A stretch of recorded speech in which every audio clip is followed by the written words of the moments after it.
स्वागत है आपका चुनावी चर्चा में। हम मौजूद हैं बागपत ज़िले के गांव ककोर कला में, जहां हम आज बात करते हैं ग्राम प्रधान प्रत्याशी से श्री सचिन सरोहा जी से। सचिन जी, स्वागत है आपका। धन्यवाद। तो सचिन जी, बात करें गांव की समस्याओं के बारे में, तो जो मुख्य समस्याएं गांव की हैं क्या है आपकी नज़र में? गांव की मुख्य समस्या मेरी नज़रों में सबसे बड़ी समस्या राशन की है। उसके बाद हमारे गांव में पीने के पानी की समस्या बहुत बड़ी है और जल निकासी की समस्या एक हमारे गांव की प्रमुख समस्याओं में है। तो अगर आपको मौका मिले और ग्रामवासी आपको चुन लेते हैं तो आप किस तरह से इन समस्याओं का निस्तारण कराएंगे? मैं ज़्यादा से ज़्यादा समस्याओं का समाधान करने की कोशिश करूंगा।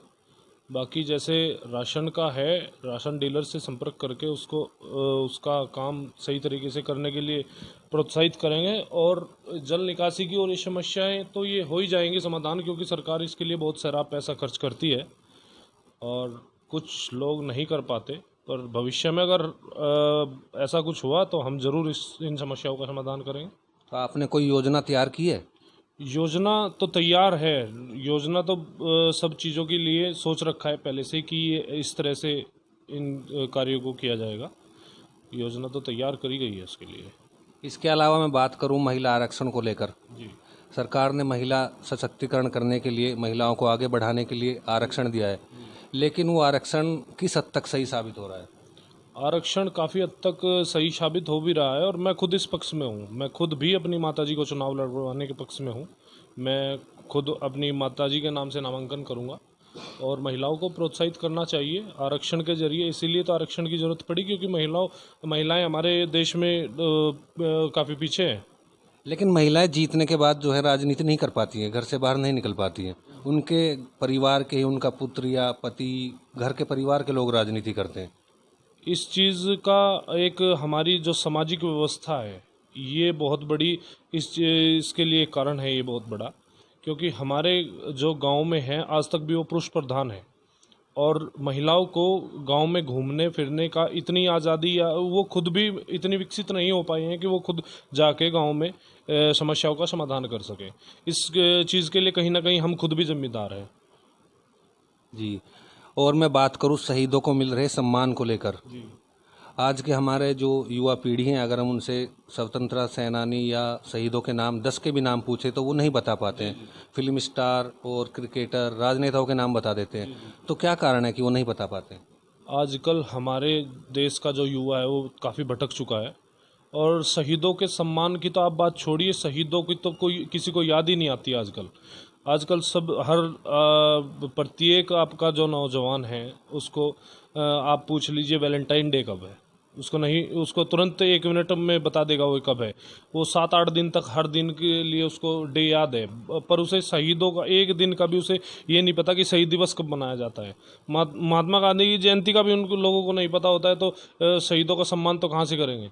आजकल ज़माना जो है वो फेसबुक और आपका इंस्टाग्राम, व्हाट्सएप तक ख़त्म हो चुका है। नौजवान खेल में और जितनी प्रतिभाएं देश में पहले थी वो लगभग समाप्त हो चुकी हैं। ये गांव के अंदर की स्थिति है, तो शहरों में और भी ख़राब स्थिति हो चुकी है। तो इसके लिए क्या कर सकते हैं हम? इसके लिए सबसे ज़्यादा ज़रूरी है कि नौजवानों को ज़्यादा से ज़्यादा फ़ोन से और टीवी से दूरी बना के और समाज में जो हमारे कार्यक्रम हैं उनमें भाग लें कि अपने शहीदों को हम, हालांकि इंटरनेट भी आज के ज़माने की बहुत बड़ी ज़रूरत है, लेकिन युवा उस पर जो चीज़ हमें अपने इतिहास के बारे में या हमारे देश के बारे में जानने की है वो नहीं जान पाते, बल्कि उस गलत यूज़ उसका कर रहे हैं। जी जी। तो इसके अलावा मैं बात करूं भ्रष्टाचार को लेकर, जी, तो भ्रष्टाचार के लिए आप किसे जिम्मेवार मानते हैं, सरकार, प्रशासन या ग्राम या लोगों को? भ्रष्टाचार के लिए सबसे ज़्यादा जो हम मानेंगे, हम खुद प्रत्याशी जिम्मेदार हैं भ्रष्टाचार के लिए। सबसे ज़्यादा जब हम एक छोटा सा चुनाव ग्राम पंचायत का लड़ने जा रहे हैं तो हमारे मन में पहले से ही वो भ्रष्टाचार पनपता है कि हम इसमें से इतना पैसा कमाएंगे। तो भ्रष्टाचार के लिए जो प्रत्याशी उठा है या जो निर्वाचित होता है वो सबसे ज़्यादा जिम्मेदार वो लोग खुद हैं। वो खुद अपना जब स्टार्टिंग करते हैं तो वो पहले से ही ये सोच के चलते हैं कि इसमें हम इतना पैसा लगा के और इतना पैसा कमाएंगे। तो भ्रष्टाचार सरकार इसके लिए कहाँ से ख़त्म कर सकती है? सरकार हमको योजनाएं दे रही है, लेकिन हम उन योजनाओं को पूरी तरह से पैसा ना लगा के उसमें से आधे से ज़्यादा पैसा खुद कमाने के चक्कर में है, इसलिए देश पीछे जा रहा है। इसके लिए सरकार क्या कर सकती है? सरकार तो पैसा दे रही है। काम हम किसी काम के लिए उन्होंने निर्वाचित हुए और सरकार ने जिम्मेदारी नियुक्त करी, लेकिन हम उस काम को नहीं कर रहे, तो इसके लिए सबसे बड़े गलत तो हम साबित हुए। तो ये सचिन जी, एक बात और मैं करूं, गांव में कई प्रत्याशी आपसे अलग और भी हैं जी। तो ग्रामीण आपको ही वोट क्यों दे? देखिए, ग्रामीणों को वोट देने के लिए आजकल गांव में गंदी राजनीति चलती है। वोट इसलिए दें मुझे ग्रामीण, क्योंकि मैं अगर एक योजना, उन्होंने बहुत सारी योजना देखी हैं, अगर एक योजना वो देखें, मुझे निर्वाचित करें एक बार किसी तरह से, और मैं उन्हें ये बताऊंगा कि गांव में कितनी योजनाएं आ सकती हैं, कैसे गांव में काम हो सकता है, गांव भी शहर के बराबर जा सकते हैं।